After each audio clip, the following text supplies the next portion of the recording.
Hurricane Helene hit western North Carolina at a Category 4 hurricane on Friday, September 27th of 2024. The storm brought flash flooding, landslides, and winds of over 140 miles an hour, leading to complete devastation to the area. Helene caused 1,400 landslides, it damaged over 6,000 miles of roads, it destroyed more than 1,000 bridges and culverts, and close to 126,000 homes. The storm killed more than 230 people, and even weeks after the hurricane, almost 100 North Carolina citizens still remain missing. First responders worked around the clock to aid people during this disaster. I had the opportunity to talk to 3 firefighters in western North Carolina, and this is what they had to say. Hi. Can you state your name? Jed Patton. Can you state your name? Lang Crutchfield. Can you state your name? Cindy Patton. What was your role during the hurricane? Clean up. What was your role during the hurricane? Helping clean 194, mostly our district, clear the road of any trees. So we were chopping down trees and moving them out of the road. Mm-hmm. But after that, it was up to the state to clear the trees. What was your role during the hurricane?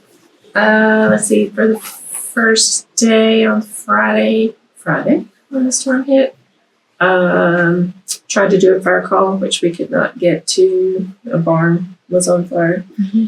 And then stayed there to see if there was anything else that we could do until around lunchtime. And then came back here and then went back to the fire station. Fire station flooded, and then answered questions for people that were coming in as the firefighters went out. Other firefighters went out and tried to clear 194 down to from mudslides and trees and debris down to Broadstone. And then I fed said firefighters that were doing that. And then the next day, Saturday, got called in to do to man the fire station as they were cleaning side roads for using heavy equipment and chainsaws and tractors to clear side roads of debris.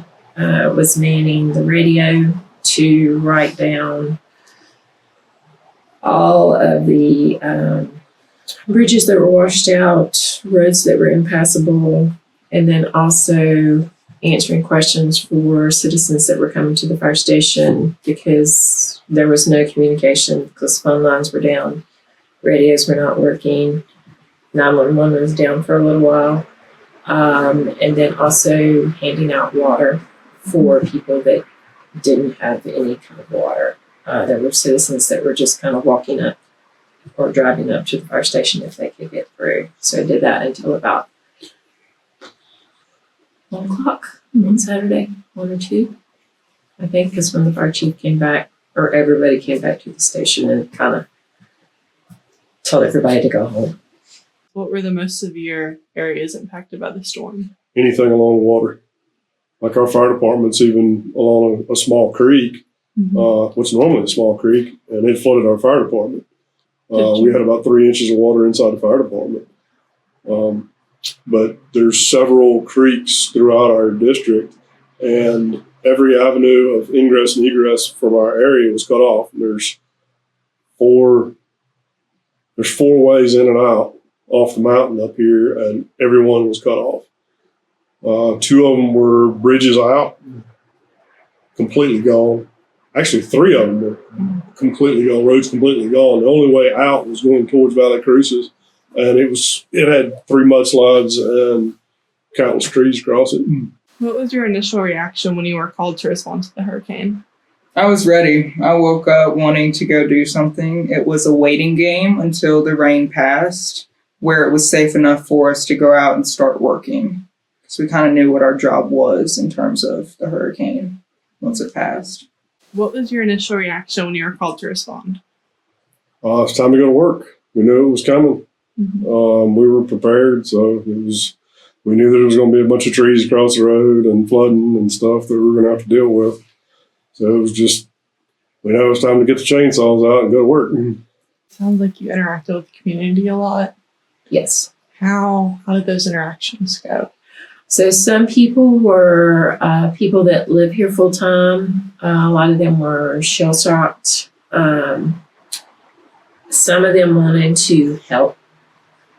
And then there were a couple people on Friday that were visiting, and they were up here for a wedding, and they were asking if I thought that the wedding was going to happen. They had some people that were trapped in a house that were trying to get across a water source, and I told them that the wedding was not going to happen because I knew just from radio communications that they needed to, if they could, leave because it was going to get worse as things were collapsing. Because that was, before I think there were people that were like some really bad stuff happened late Friday night into early Saturday morning when like the water was really, really rushing. And they're like, you really don't think the wedding's going to happen? And I said, no, the wedding's not going to happen. And just tried to direct them for what I thought was the best way for them to get off the mountain. So mainly the people that were coming in, a lot of them wanted soda, interestingly. And they had a lot of questions about how long their freezer or their refrigerator would last. And from the information that I was getting when the firefighters come back to the station, because a lot of them have lived up here all their lives, they were saying this is bad. It's going to be weeks. And so what I was telling people is, if you have a generator, start using it. Eat out of your freezer what you can. This is going to be a long time. And a lot of people, I think, were in disbelief that it was going to be weeks without power. What types of rescue operations or incidences did you encounter during the storm, if any? Trying to think. I didn't see anyone else out when we were out the Friday when the storm hit. But then again, we only stayed in our district. So service people, they weren't coming out to fix service lines yet. It wasn't time for that. So it was just us out. What were some of the biggest challenges you faced during the response? Having to stop because we got the first tree calls during the storm, and we went out during the storm, and then the storm worsened, and our chief told us to suspend operations because the weather was just bad. Too much rain and too much wind. Just trees bending over and stuff. You didn't know if something else was going to fall. But you didn't want to stop. So did you guys start the day the hurricane hit? We were out working in the hurricane. Okay. Actively working with the wind and the rain. And we suspended operations about 10:30 in the morning, and the worst of the rain was around 11:30. That's when the floods really peaked, and the creek out in front of my house started going across the road and all that. Yeah. We didn't want to stop. What were some of the biggest challenges you faced?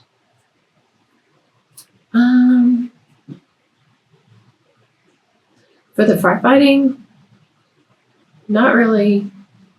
Probably just seeing the communication. Not having when your cell phone doesn't work.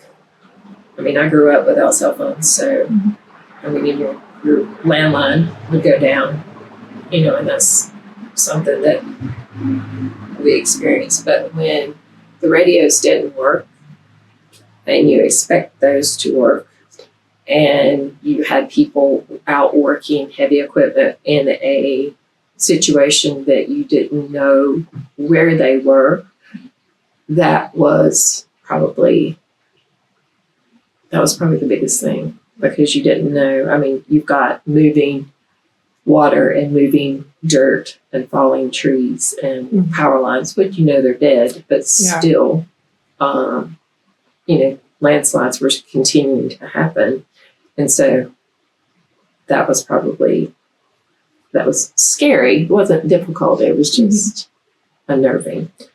Yeah, nice. How did the severity of the storm affect the areas you were dispatched to?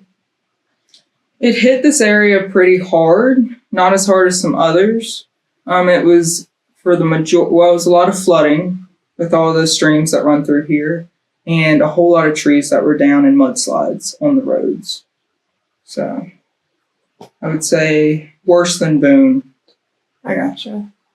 So the more west you went, the worse it got. Makes sense. How were you able to see how the destruction damages affected the community? Left a lot of people without power.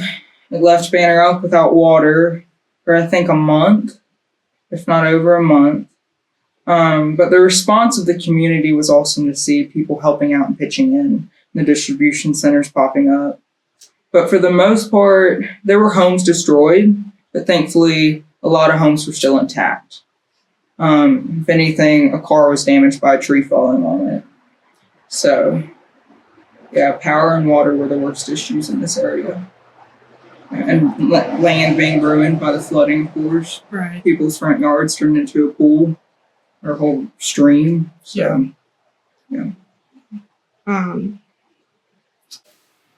What differences did you see volunteering versus first responding? So the volunteering was all grassroots. We left for a little while to kind of take ourselves out of, become less of a problem, a burden on the system, if you would, not driving back and forth, trying to get gas for a generator and things like that. And so when we came back, some friends of ours who are people that we've known that live in Banner Elk, they had started with some other people, just, getting water to people. That's how it started. And then there were a lot of people that started bringing in donations of other stuff to help people with food, like canned goods and things like that, and blankets, and, people that had lost everything. And so, when you the first couple of days, and everybody's kind of in the same boat, where, okay, this was, something. I mean, my fire chief had seen like the 2003 or 4 flood, I think it was Ivan. And so he had seen that, and he had seen a big snowstorm, but, so he lived through that, and mountain people, very resilient. But some of these other people that I saw while I was volunteering, a lot of them were, had not seen it. Mm-hmm. And a lot of them, what I saw there were people that had lost everything and coming in and trying to, just get a little bit of help. But being around those people that were showing up, a lot of them were not working. And so they were just showing up, every day doing the same thing, volunteering and trying to help because they felt like they needed to. So it's that whole sense of community. It wasn't an organized, nobody was being paid. It wasn't, the Red Cross. It wasn't any of your big organizations. It was just a group of people that saw a need and started doing just a sense of community, trying to help. Did you encounter any rescue operations or any incidences? We had a fire call in the middle of the storm, and we couldn't go. We couldn't get to them because the trees blocking the roads. So that was our only encounter. Thank God we didn't have any swift water rescue calls or anything like that. We did respond just because we know the area, know the people. We did respond to a whole lot of oxygen calls where people that were on, oxygen that they normally get from an oxygen generator from power, they didn't, and they needed bottled oxygen. So we brought oxygen bottles to people. That was about the extent of it, thank God. Were there any specific safety protocols that were put in place to protect first responders? For our firefighters, it was lean on your common sense. Don't stand where you shouldn't stand. If a tree could be slipping that way. So there were no direct safety protocols. I mean, just know what you're cutting and be wise. Did the stressful nature of the storm affect you and your team emotionally? It's a lot to come down off of. You know, it takes time for it to settle in. I mean, it's sad just seeing all the trees down and stuff, and then you start hearing all the stories about people's houses washing away and the friends and stuff that are. I mean, they're not in our district, but you know, families that are just over in Banner Elk where their houses washed away, and I mean, it's sad. You know, the people that are coming for help that had a lot of damage or flooded. It's bad. How do you think Hurricane Helene has changed the way your fire department and first responders prepare for future natural disasters?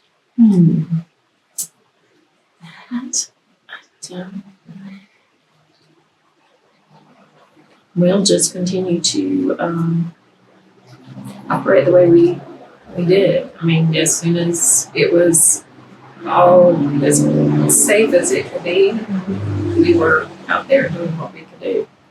I mean, it was still drizzling and the wind was still blowing a little bit, and we were, and a couple other fire departments, I think, were still staying down status. So I think probably the one thing is communications. I think maybe some of the radio things we'll look at because we weren't able to communicate. So, and that was a problem. How did the fire department interact with other emergency services like law enforcement or medical teams? So we really couldn't. Our radios actually went down in the middle of the storm. We couldn't get. We lost contact with Watauga County for hours. So we couldn't even get calls out for quite some time. Once we could, there really wasn't a whole lot of communication that needed to happen because the main thing was get roads open. Just for people moving in and out, and if there was medical emergencies and stuff. So that was our main focus, and that was every fire department's focus in our area. It was get roads open. So just as fast as you possibly could. Right. So it was just cut one lane through the trees and get it where you can get a fire truck through or an ambulance. Before you were responding to the hurricane, is there any way that you prepared, or did you guys go through any special training? We did not. We didn't know how bad it was going to be.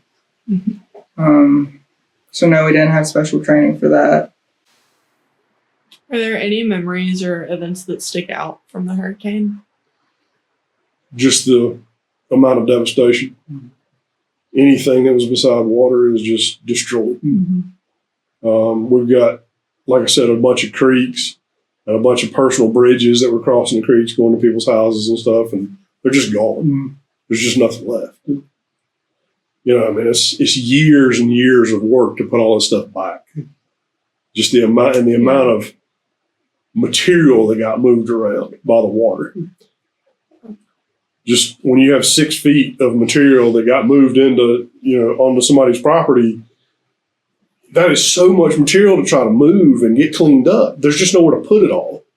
I mean, it's a challenge. Were you able to interact with any of the residents while you were working? No, thankfully people stayed put. Yeah. I don't think it would have been a good day for people to be interacting with us. Definitely. It's like we know what we're doing out here.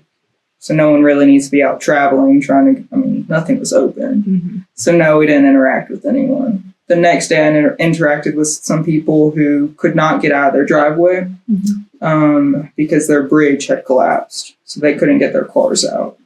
So I was able to talk them through what they could do and let them know where our fire department's located because they weren't from here. So, but the day of, we didn't talk to anyone.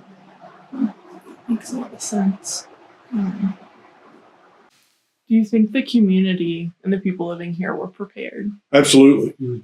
A lot of country folks. They grow gardens, can their vegetables. They have spring boxes. They're not relying on city water and all that kind of stuff. I mean, these people take care of their own up here. Yeah. You know, and they did a bunch of that during the storm. That's good. Neighbors helping neighbors, and I mean, just they're used to this kind of weather. Not flooding, but Right. power going out and winter storms and stuff. So yeah, I think our community was pretty well prepared for it. Did the impact of the storm and the work you were doing impact you or the people you were working with emotionally? Emotionally, no, other than the opportunity to be of service. I think it's always a positive feeling when you can get out and do something. Yeah. I think I would have felt more stuck and, I don't know, frightened or stir crazy if I was at home, like, I don't know how to help. Right. But I'm grateful that I am a first responder and I was able to be called to duty and do something. Did you interact with anyone in the community that wasn't in the fire department or? Quite a few, people that were cut off by power lines and stuff. And I mean, it's, call the power company. It's like, there's nothing we can do. We're in the middle of a disaster. Yeah. I'm sorry. You can walk out. I can't get your car out for you. It's just, that's not our job. I can't move the power lines for you. I can't get them put back up in the air. I'm sorry. It's just, that's not our job. We can't do it. And that was hard to tell people. And the other main thing was giving people directions on how can you get out? What roads are open? What roads aren't? Because we had lists. Once the radio started working, we had people at the fire department writing down, and you're going to interview one of them that sat there and took notes on what routes were open, how do you get where, towards what supplies, just how do you get off the mountain. How would you evaluate the government's response to the hurricane? My experience has been that it was very, very poor. Very poor. Specifically, government agencies were supposed to be at said locations, and they were not.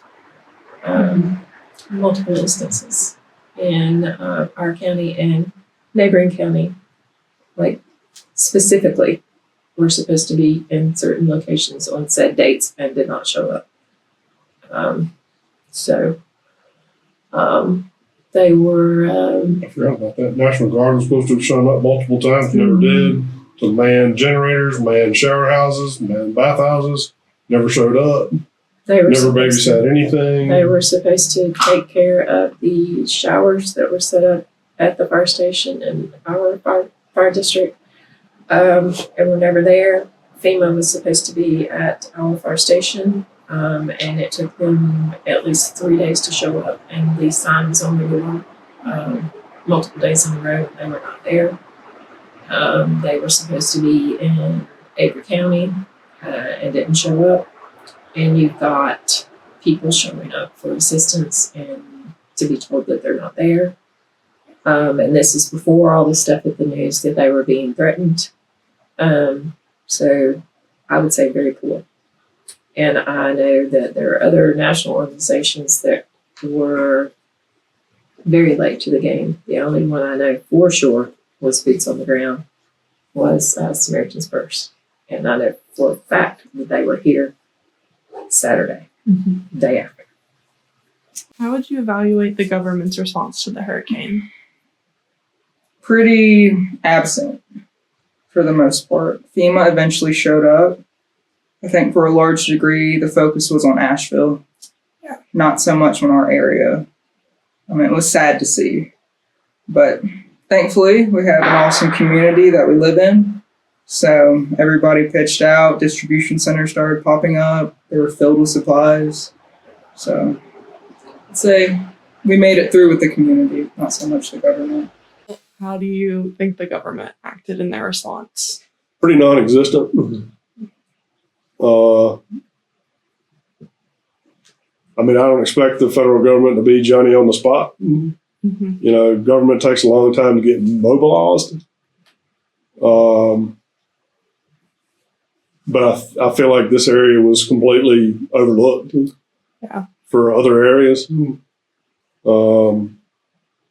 Like Asheville, the photo op down there. Yes. Instead of paying attention to the communities up here. Do you have any advice for other firefighters or emergency responders who may face similar situations in the future? Advice. I think first responders know what they signed up for. So I would advise people, citizens, to listen to their first responders when you, if you have an opportunity to evacuate, say in like Florida and places like that. But first responders know what they signed up for, so they know what they're getting into. This kind of situation is a little different. Do you have any advice for other firefighters or emergency responders who may face similar situations in the future? Just be careful cutting trees. A lot of stresses in different directions with down trees. They're extremely dangerous. Luckily, our crew, one of our firefighters used to be a tree service guy, and he was the main guy doing all the sawing. And I was actually running a skid steer piece of equipment and picking up logs and moving them and help taking stress off. I've done a bunch of tree work myself, so just the experience of working with trees, because it's dangerous. It's very, very, very dangerous. The different stresses that they're under with the weight and how they want to move and pinching you, and I mean it's just dangerous work. Just be very careful. Know have an out wherever you're standing. Be able to move and get away. Do you have any advice for other firefighters or emergency responders who may face similar situations in the future? If you see a storm like that coming, be over prepared. I mean, have everyone ready to be on deck for when it does pass. So I guess that would be my biggest advice, is just look ahead, don't underestimate it. Prepare for the worst.